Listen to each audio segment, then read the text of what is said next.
Good morning, guys. You are also watching Check Out Education Point. आज इस channel पर आपको लेसन नंबर 10 में अपवर्तन पढ़ाया जाएगा। रिफ्रैक्शन, अपवर्तन क्या होता है, इसकी डेफिनेशन और इसका डायग्राम वेरी वेरी इंपॉर्टेंट। जब कोई प्रकाश किरण जो होती है, मान लीजिए ये कोई प्रकाश किरण है, इस माध्यम पर आपतित होती है, जहां पर दोनों माध्यम अलग है। मान लो ये वायु है और इधर ये कांच, ये वायु है, ये क्या है, कांच। अब इन दोनों को पृथक करने वाली जो पृथककारी सतह है, वहां पर हम क्या कहते हैं,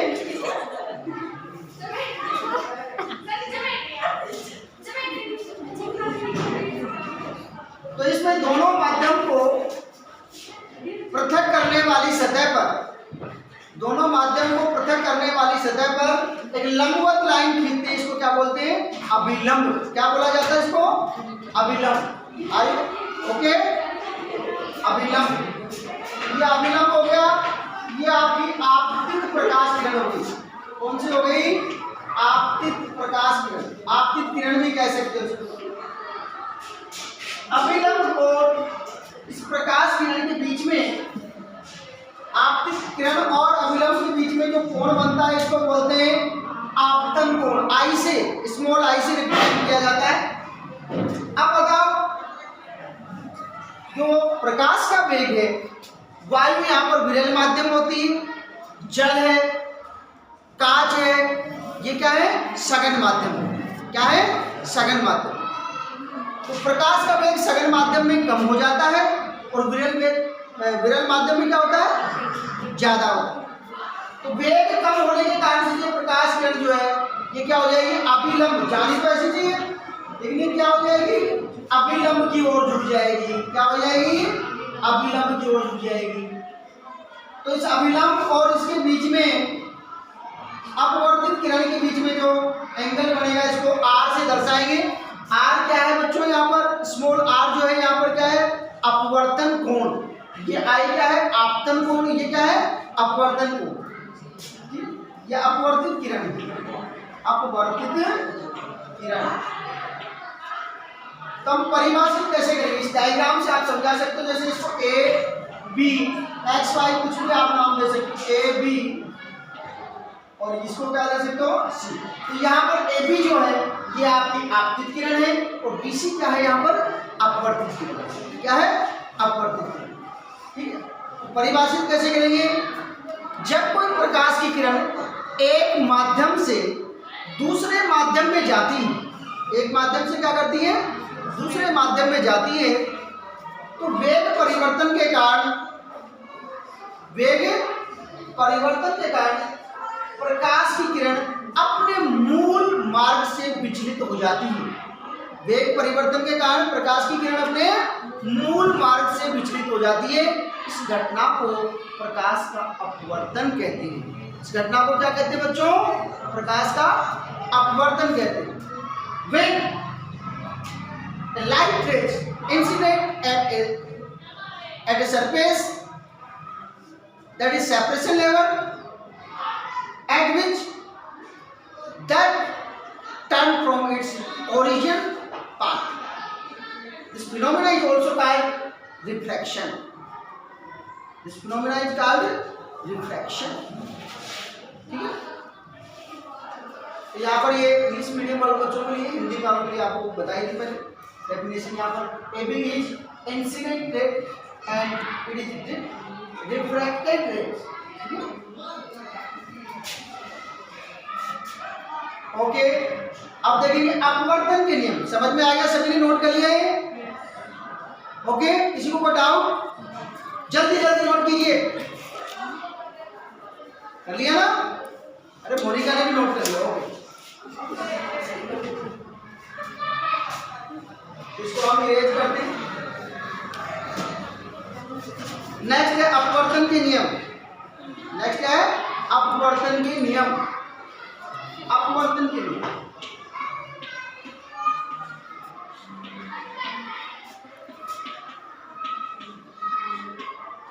के नियम आपने देखे, इसमें दो नियम जनरली सामान्यतः दिए जाते हैं। इसमें जो आपने आपतित किरण देखी थी, ये आपतित किरण और ये जो अभिलंब की ओर मुड़ रही थी, ये क्या थी? अपवर्तित किरण थी। क्या थी? अपवर्तित किरण। और ये अभिलंब, ये तीनों जो है एक ही तल में होते हैं। ये पहला नियम। आपतित किरण, अपवर्तित किरण तथा अभिलंब तीनों एक ही तल में होती है। ओके, तीनों एक ही तल, एक ही सरफेस पर होती है। इंसिडेंट रे एंड रिफ्रैक्टेड रे and vertical line, that will be simple. Next था सेकंड था, जिसको स्नेल का नियम भी कहते हैं। साइन आई और साइन आर का जो रेशियो होता है, ठीक है, साइन आई, आई यहाँ पर क्या है? आपतन कोण, इंसिडेंट एंगल, आर क्या है? रिफ्लेक्टेड एंगल यानी अपवर्तित कोण। इन दोनों का जो अनुपात होता है वो क्या होता है? कांस्टेंट होता है, स्थिरांक होता है, निश्चित होता है, ठीक है। आई और ये अलग अलग माध्यम के लिए अलग होगा, उस माध्यम के लिए परफेक्टली कांस्टेंट। स्नेल का नियम, it is Snell's law. Okay, next आता है लेंस द्वारा अपवर्तन के नियम। लेंस द्वारा अपवर्तन के नियम, जैसे हमने गोलीय दर्पण के लिए देखे थे, अपवर्तन के नियम, सॉरी परावर्तन के नियम कितने देखे थे? 4 देखे थे। उसी प्रकार से यहाँ पर लेंस द्वारा अपवर्तन के नियम देखेंगे। इरेज करें इसको, तो यहाँ पर कितने हो जाएंगे? 3 नियम होते हैं। पहला देखिए लेंस द्वारा अपवर्तन के नियम। लेंस द्वारा अपवर्तन के नियम, पहला नियम देखो यहाँ, ये आपके पास कौन सा लेंस है बच्चों? जो किनारों से पतला और बीच में से मोटा हो, ये कौन सा होता है? उत्तल लेंस। कौन सा लेंस ले रहे हैं? उत्तल लेंस, ठीक है ना।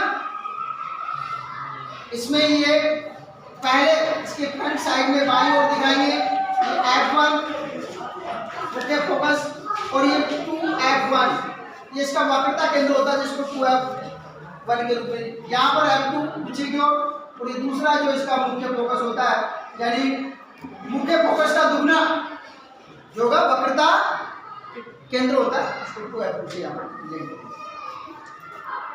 ये प्रकाशिक केंद्र जिसको O से रिप्रेजेंट करते हैं। तो ये मुख्य अक्ष हो गया,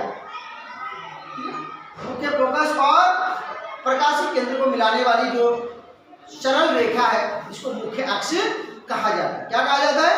मुख्य अक्ष। इसके समानांतर या इसके समांतर कोई भी किरण आती है तो अपवर्तन के पश्चात किससे गुजरती है बच्चों? मुख्य फोकस से गुजरती है। पहला नियम, मुख्य अक्ष ये हो गया, इसके समानांतर जाने वाली किरण अपवर्तन के पश्चात मुख्य फोकस से गुजर रही है। इधर से गुजर रही है मुख्य फोकस, ये पहला नियम। दूसरा नियम क्या बच्चों? दूसरा नियम क्या हो जाएगा?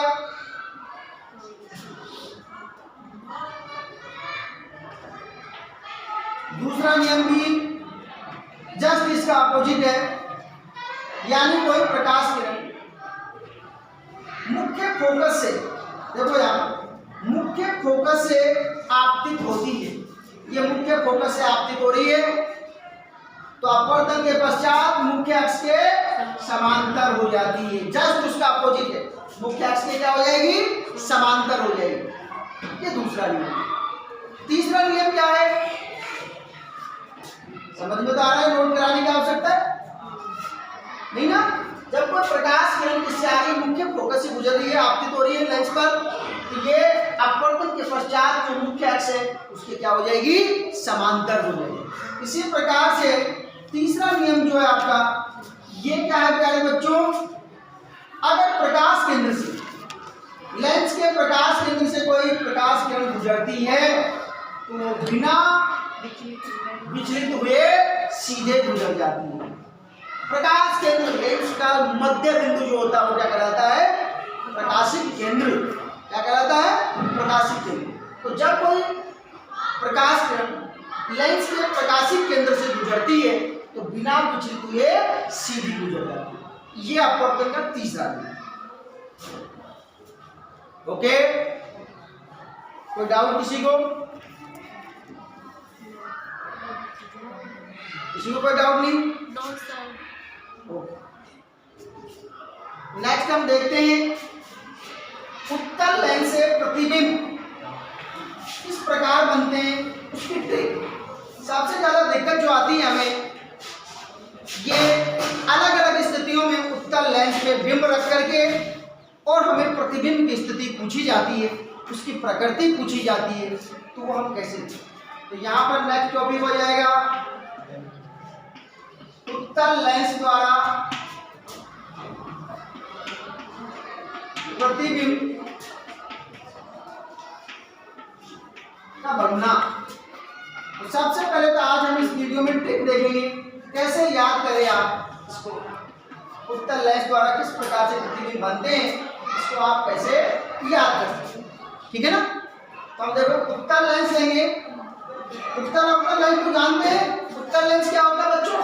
किनारों से पतला होता है, बीच में से क्या होता है? बीच में से क्या होता है? मोटा होता है, मोटा होता है। और अवतल लेंस क्या होता है बच्चों? किनारों से मोटा और बीच में से पतला। किसी ने मार मार के खिंचा दिया बेचारा, ये किसी आदमी को पीटा जाए तो उसके मुंह मोटा हो जाए, वैसा ही है। किनारों से मोटा और बीच में से पतला है। आ रहा समझ में? सुनील देखो यहाँ पर, अब हम इसका मुख्य अक्ष लेते हैं। यहाँ पर F1 का दुगुना क्या होता है? 2F1। यहाँ पर F2 और F2 का दुगुना क्या होता है? 2F2। यहाँ पर और आगे थोड़ा सा इसको इंक्रीज कीजिए, ये अनंत ले लेते हैं। क्या ले लेते हैं? अनंत, इनफाइनाइट। अब यहाँ पर कितनी स्थितियों में प्रतिबिंब बनता है उत्तल दर्पण से? कितनी स्थितियों में बनता है? 6।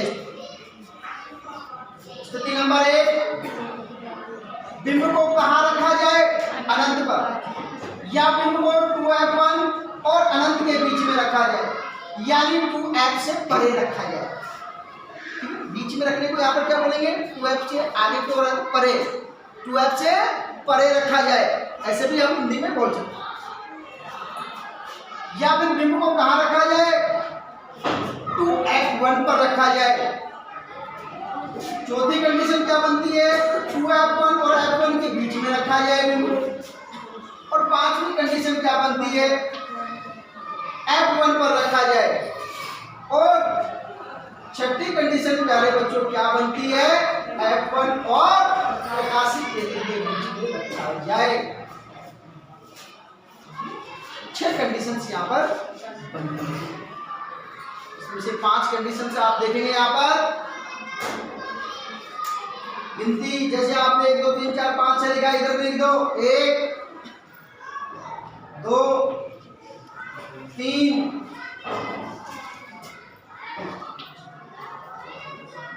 इधर के नाम 4, ये 5। पहली स्थिति, जब हम प्रतिबिंब को कहाँ रखते हैं? बिंब को कहाँ रखते हैं? अनंत पर रखते हैं। इनफाइनाइट कंडीशंस में हम बिंब को रखते हैं तो हमारा जो 1 का 1 पर बनेगा, कहाँ पर बनेगा? F2 पर बनेगा। कहाँ पर बनेगा? F2 पर बनेगा। छोटा सा बनेगा, नीचे की ओर छोटा सा। इसका मतलब अनंत पर किसी बिंब को रखा जाए, किसी वस्तु को रखा जाए, उसका प्रतिबिंब उत्तल लेंस में F2 पर बनता है, छोटा सा बनता है। कितना बनता है? छोटा, अत्यधिक छोटा, अत्यधिक छोटा। ये प्रतिबिंब मान लो, जो छोटा नीचे की ओर दर्शा रहा हूं। अगर 2F से परे रखा जाए, 2F से कहाँ रखा जाए? बिंब को परे रखा जाए, तो इसका प्रतिबिंब कहाँ बनेगा बच्चों? F2 और 2F2 के बीच में बनेगा। छोटा बनता है, ये ज्यादा छोटा था, अत्यधिक छोटा, ये छोटा बनता है। इस लाइन से नीचे की ओर बनेंगे ये प्रतिबिंब, इसलिए इनको क्या बोलेंगे हम? बोलो उल्टे। और कैसे होंगे? वास्तविक। वास्तविक और उल्टे होंगे। कैसे प्रतिबिंब होंगे? वास्तविक और उल्टे होंगे। कहाँ बन रहे हैं, कैसे बन रहे हैं उनकी स्थिति में बता रहा हूं। नेक्स्ट 2F1 पर, यदि 2F1 पर हम किसी बिंब को रखें तो 2F2 पर उसका क्या मिलेगा? क्या मिलेगा? प्रतिबिंब मिलेगा। समान आकार का मिलेगा। जितना बड़ा इधर रखा है बिंब आपने उतना ही बड़ा, इसमें बिंब ऊपर की ओर रखेंगे, नीचे हम इंडिकेट नहीं कर पाएंगे, ठीक है ना। जितना रखेंगे उतनी ही मात्रा में हमें ये प्राप्त होगा, समान आकार का बनेगा। नेक्स्ट, अब जैसे जैसे 2F1 से हम आगे की ओर बिंब रखेंगे तो ऐसी स्थिति में प्रतिबिंब क्या होता जाएगा? छोटा हो जाएगा, बड़ा होगा, बड़ा होता जाएगा। यहाँ तक छोटे थे, यहाँ पर समान का हो गया, धीरे धीरे इधर आएंगे तो क्या होता जाएगा? बड़ा। अब 2F1 और F1 के बीच में अगर बिंब को रखा जाए तो ऐसी स्थिति में प्रतिबिंब क्या हो जाएगा बच्चों? बड़ा हो जाएगा। कहां पर बनेगा? 2F2 से परे, 2F2 से परे बड़ा बनेगा। क्या बनेगा? बड़ा बनेगा। नीचे की ओर बनेंगे, इसलिए मैं नीचे दिखा रहा हूँ। यहाँ बनाएंगे तो थोड़े से गड़बड़ हो जाएगी, इनको मिटाना पड़ेगा, आप समझ नहीं पाओगे। तो 2F2 से परे बनेगा। पांचवी कंडीशन, इस पांचवी कंडीशन में बच्चों क्या होता है कि अगर आप F1 पर बिंब को रखेंगे तो उसका प्रतिबिंब कहाँ बनेगा? बोलो, अनंत पर बनेगा। और क्या होगा? अत्यधिक बड़ा बनेगा, सबसे बड़ा बनेगा, अनंत पर बनेगा और बहुत बड़ा बनेगा, ठीक है ना। छठी कंडीशन में क्या होता है बच्चों? 6 तो लिखा ही नहीं मैंने। अब आप कहोगे सर हम कैसे समझे, 6 तो लिखा ही नहीं, तो 6 का कहाँ बनेगा? क्या आसमान में बनेगा? धरती पे बनेगा? अरे कहाँ बनेगा? आपके मन में बहुत सारी क्यूरियोसिटी है, बहुत सारी जिज्ञासा है कि 6 वाले का कहाँ बनेगा। तो बच्चों 6 वाले का मैंने लिखा नहीं है। 6 वाले का किधर बनता है? दर्पण के, सॉरी लेंस के सामने की ओर बनेगा, इधर नहीं बनेगा, इसका इधर ही बनेगा, जिधर है उधर ही, तो बड़ा बनेगा, आभासी बनेगा, इसके ऊपर बनेगा 6 वाले का, ठीक है ना। नोट करिए इतना। अब 6 वाले के लिए देखिएगा, 6 वाले के लिए क्या होगा? 6 वाले का 6 वाली कंडीशन में इधर ही बन जाएगा, इसका प्रतिबिंब इधर ही बनेगा, बड़ा बनेगा, लेकिन ऊपर की ओर बनेगा तो कैसा बनेगा? 6 वाली कंडीशन के लिए आभासी और सीधा बनेगा। कैसा बनेगा? आभासी और सीधा। ओके, समझ में आ गया? आया नहीं आया? आया, संजय को भी आ रहा है।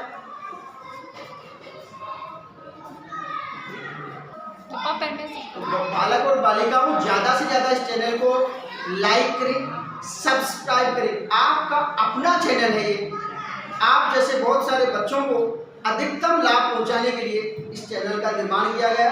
और हमारे लिए कोई किसी प्रकार का लालच या इस प्रकार का नहीं समझे कि चैनल से कोई फीस आपसे वसूली जा रही है। ज़्यादा से ज़्यादा देखें, हमें मोटिवेट करें ताकि और भी मेहनत करके अच्छे से अच्छे वीडियो आपके लिए ला सकें। लाइक करें, सब्सक्राइब। ओके।